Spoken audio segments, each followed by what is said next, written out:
Okay, thank you very much, everyone, for joining. So in today's session, we're going to look into understanding the approaches, techniques, and tools used to deploy intelligent system. So in our previous tutorial, we introduced, we explained the foundation of machine learning and artificial intelligence. We looked into how to train our models, and we looked into the type of machine learning algorithms that are available. So today's session is going to focus more on deep learning. So we now look into algorithms that are used when it comes to deep learning. So today we'll have 3 major learning outcomes, and we can now look into our presentation, which I have right here. So what are going to be our indicative content for today? We're going to understand machine learning algorithms in more detail and the processes. We're going to be including data set preparation. Also, we're going to look into training models that we explained in our previous tutorial. Our training models, linear regression, logistic regression, the decision trees, support vector machine, naive biases, k-nested neighbor, k-means, and gradient boosting. Also, we're going to look into options, which will now include not limited to TensorFlow, Touch, Tenor, Azure Machine Learning, 4-bit Deep Learning, MathWorks, MATLAB, CNTK, which is Computational Network Toolkit, and Deep Learning 4J, and Skitlit Learn. So let's watch this video, which we will find very interesting regarding machine learning.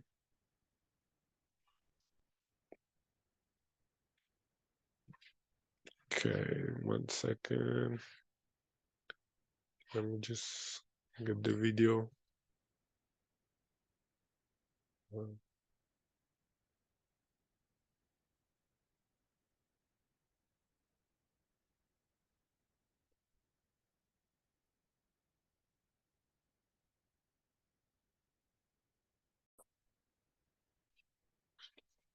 Yeah, so as the video explained, neural network is the process of where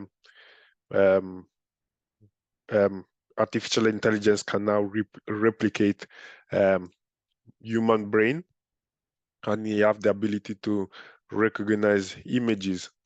So it is possible to formulate the decision rule using which we can classify or recognize our object based on the selected features. So that's where we have image recognition, where once we know our decision rule, it is difficult to develop a classifier, which we perform classification recognition using the selected features and decision rules.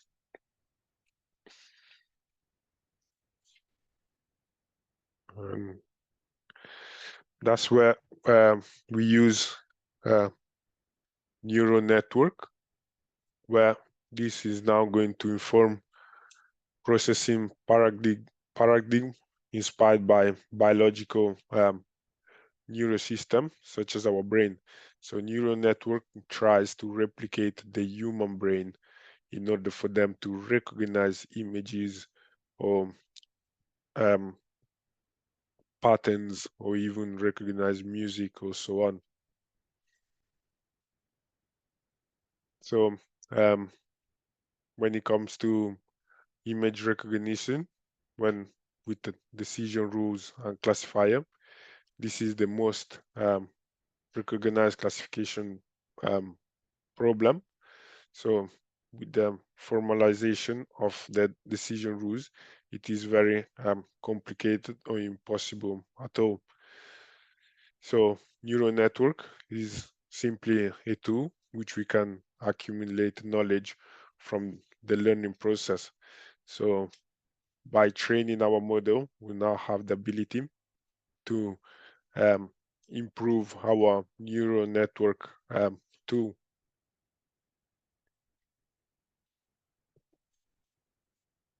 So here we have example of where we find neural network. We can use this for machine vision, advanced robotics, intelligent control when it comes to aircraft or airplanes, technical diagnostics, intelligent data analysis and signal processing, intelligent expert system, intelligent security system, also intelligent medicine. So here's the history of neural network. We've looked into the history of machine learning and artificial intelligence in our previous tutorial. So neural network was coined by Warren McCullough and Walter Beetz, where they wrote a paper of how neurons might work.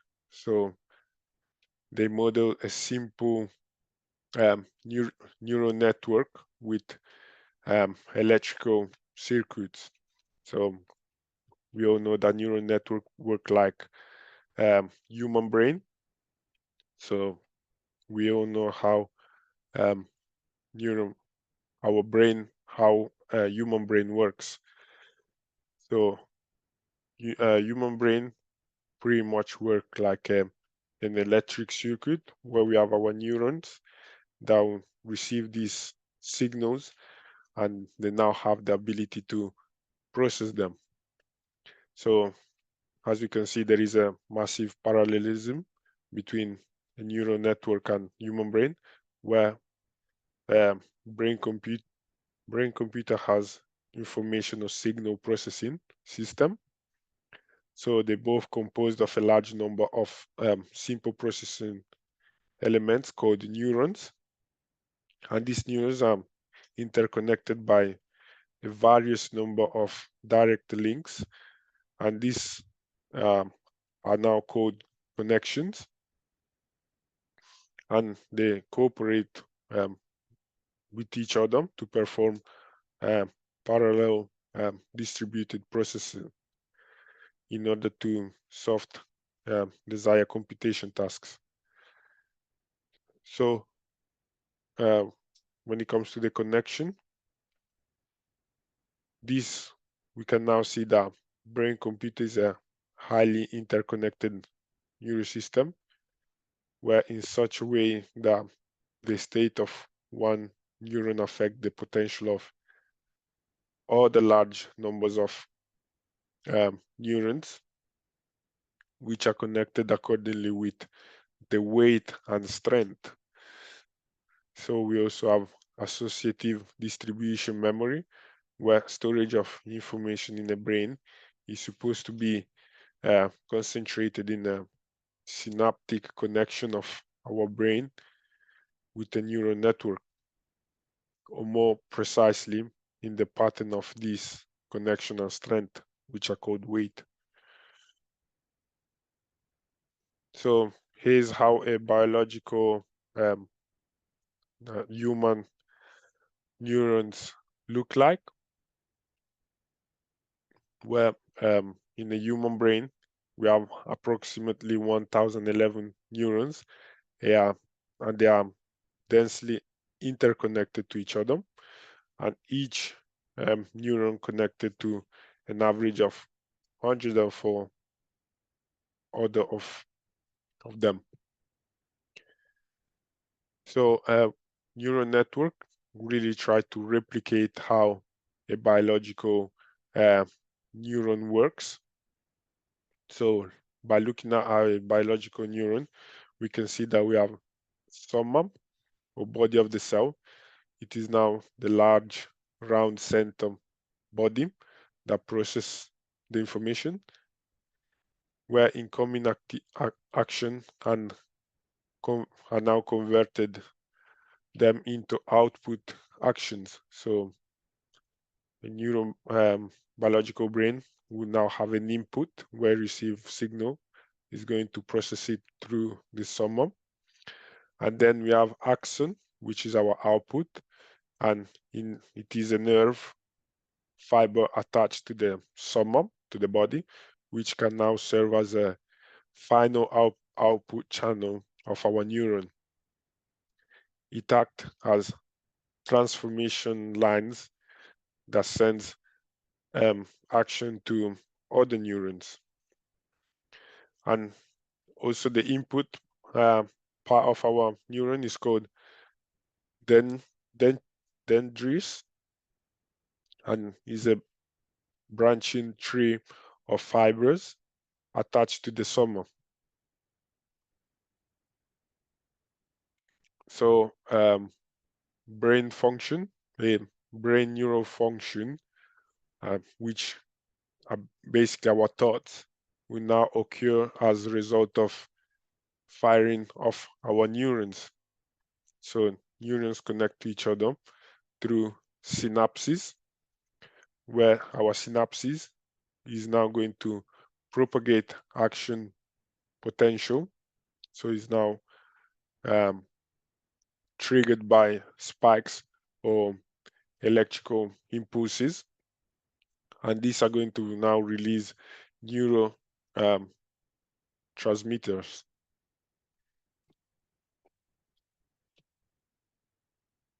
So now let's look into how this input and output works when it comes to artificial neural network. So when we have a single input, single neuron having one input, we now have our weight, which we've explained here pretty much, where we can see that when we have a connection, this is going to affect potential large number of our neurons, which are now connected accordingly through our weight or strength. So we have our weight, we have our input, which is our single neuron, P, is now connected to the weight, and then it goes through our soma, which is our main body, and it has to give us an output, Y. So our Y is going to be our axon output, which is the nerve fiber attached to the soma, which serves as a final output channel of our neurons. So our Y, which is our value that we need to find, we will now have this mathematical formulation. So we have an example where we've been given a weight, then we have our bias, our net input, and our transfer function. So we'll now do the calculation and we'll now have a final output. So a neuron can multiply the input with the weight to form the product. So the sum of this product and bias is then fed to a transfer function that processes a scalar output of our neuron. So when it comes to look at this mathematically, the net input to our neurons is given by this equation, where we have our weight input which is now added, which we now have a simple addition mathematical equation. And regarding our output from a single neuron, will now be given as our weight input plus our biases. So here we explain with a single input, and here is what happens when we have multiple inputs. Transfer function, which we mentioned before, is going to describe a relationship between our input and our output from X to Y, where we're going to check our Y value produced by a neuron and decide whether the neuron has fired or not. So with the transfer function, this might be a linear or non-linear function. So with the linear transfer function, our output is equal to its input, where we have our sigmoid, where with a nonlinear, we now have a sigmoid transfer function, where our sigmoid function is going to have a S-shaped curve, where it is now commonly used with multi-layer networks. Also, we have ramp function, which is a non-linear function, such as our sigmoid transfer function, where the effect of a ramp function is to behave as initially as a linear function between our upper and our lower limits, and once these limits are reached, you will now stabilize our function. So the output will be now limited within the max and the minimum value of, and it will now become linear within the limit. So we mentioned linear function, sigmoid function, ramp function, but here there are more of them, where we can look into the input and the output correlation. And here's the icon of how this mathematical function should look like. So here we have an example of transfer function, where the input to a signal input neurons is equal to 2.0, and its weight is 2.3, and its bias, it is -3. So what in the net input to the transfer function will happen is that we now have a weight input plus our biases, which is equal to 1.6, and the output of our neuron we now have to follow this transfer function. So this is an example of how hard limit will now be calculated. So hard limit is one of our type of transfer function. Also, we have single layer of a network. So if you remember from the video we looked into, the video explained how there is a shape where he looked into a circle, he broke it down into squares which had to be processed between the layers of our deep learning model, and it is now understood and sent back as an output within our forward propagation and back propagation. By having both of them, we were now able to have our transfer function. So this could have a single layer or multiple layer, depending on which type of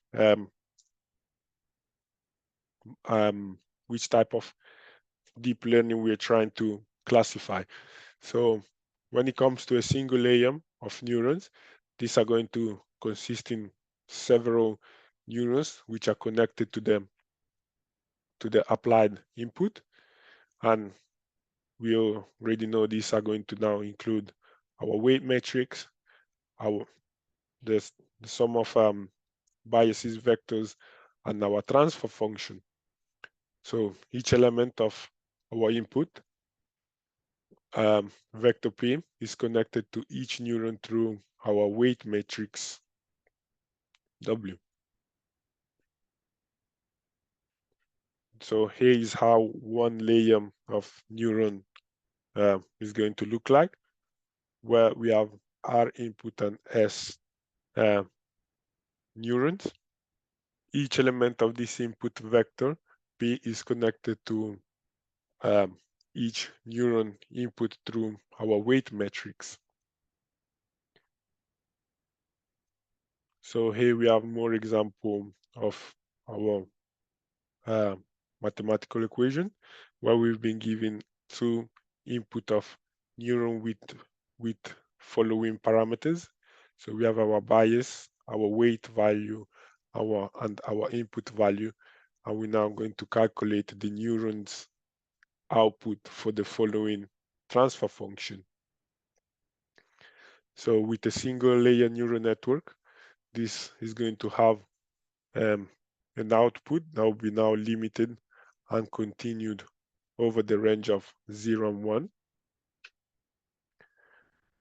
So in this case, we now see that it is now required two neurons.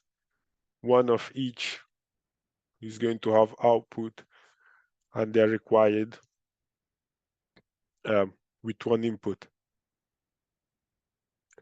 Multi-layer neural network, which is used, for example, in face recognition. This will now have each layer with his own weight matrix and his own bias vector, and his own net input and output vector. So we have example of single hidden layer, where we can now see our input, and we can see that these are the purple circle are now our multi-layer neural network with one hidden layer, which is the purple circle.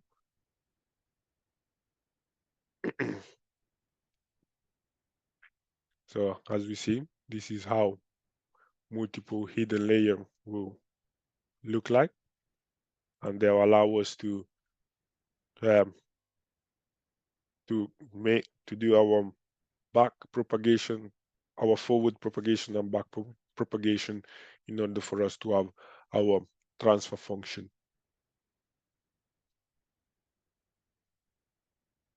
So here we have dimensions from neural network, where it is used to understand the ordering of matrix multiplication to confirm that the shape and ordering are correct. Okay, so now we'll now introduce linearly separable patterns. So if a pattern can be separated by a single line, then it is called as linearly separable pattern, where linear separability refers to the fact that classes of pattern with dimension vector can be separated within a single decision surface. Perceptors, a linearly separated pattern, can be classified using a single layer perceptor network. So what is a perceptor? The architecture of perceptors is composed of a single neuron, and it uses hard limits function as transfer or activation function.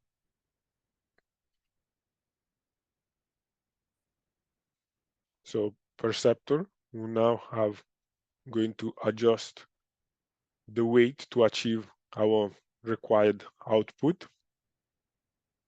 So the limitation of perceptors can only have binary input and output values, only 2 layers, and separate the space linearly. So here is an example of our perceptor. So we also have logical and operations using perceptors, where when we output from our output, neurons will now going to look like this. And we also have algorithms to train our perceptor.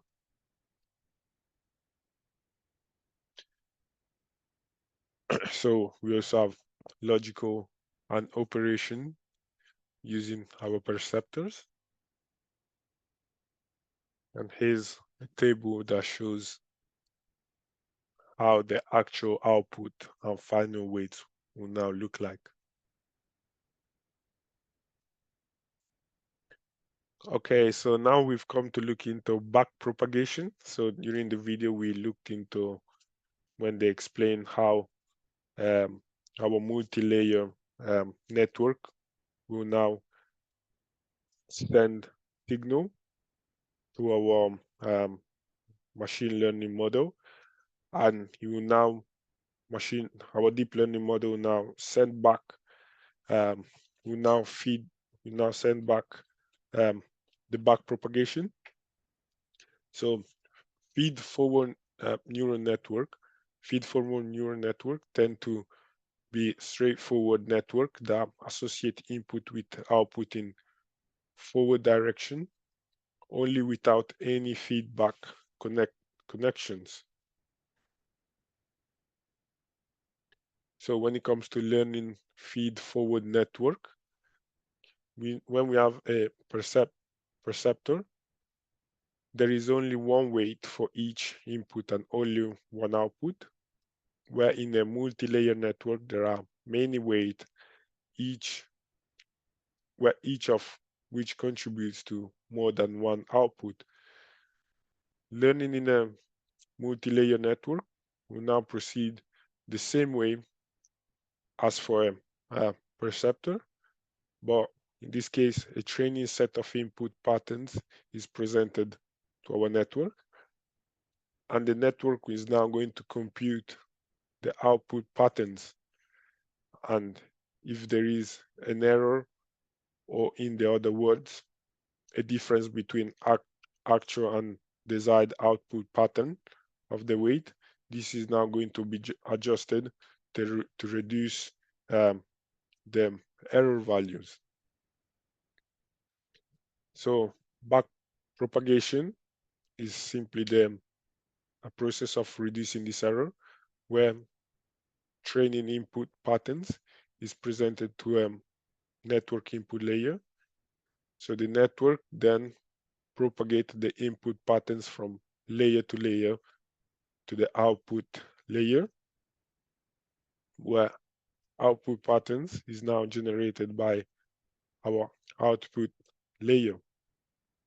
So if this pattern is different from the desired output, an error is going to be calculated. So this is where back propagation comes into place, and once the error is then propagated backwards through the network from our output layer to the input layer. Now, what happened is that the weight are now going to be modified and the error is now propagated. So unlike perceptors, a feed-forward neural network also is going to be uses a sigmoid function. So back propagation algorithm uses also gradient descent method to minimize our error function within the respect of our modified network weight. So once our back propagation has adjust the value of the weight, you're also going to be using gradient descent method to reduce as much as possible this error value. So let's get to where was it included? Error gradient. So error gradient, as we said, is going to determine as the derivative of the action function multiplied by the error of our neuron output. So this mathematical equation shows us how backpropagation by using gradient descent method is going to calculate and minimize our error value as much as possible. So here are more examples of how this is going to be done.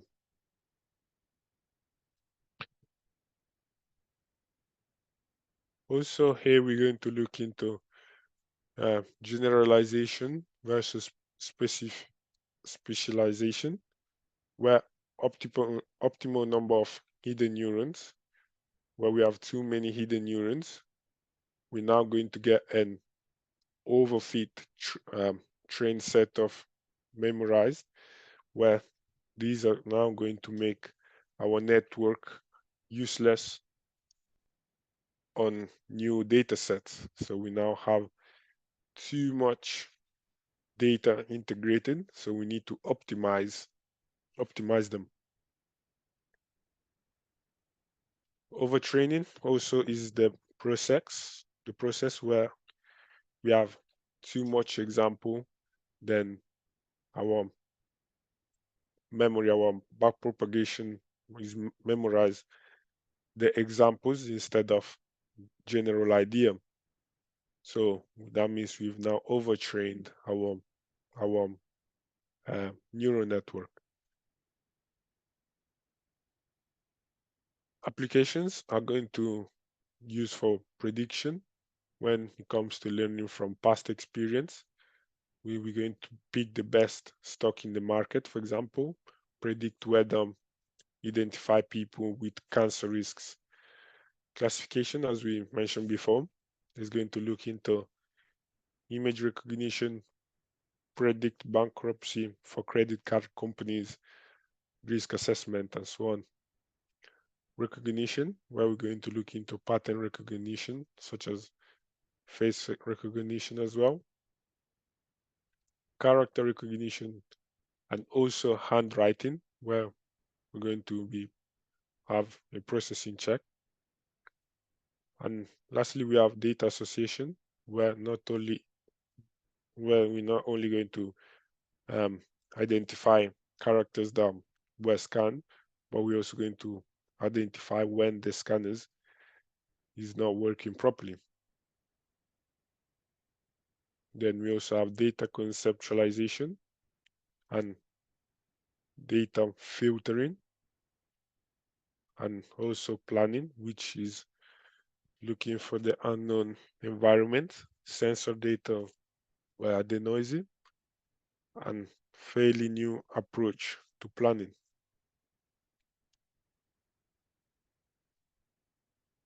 So this was everything from our learning outcome 2.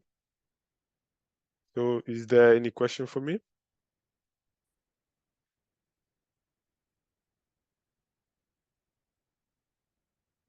Okay, so if there's no any other question, I'm going to end this tutorial.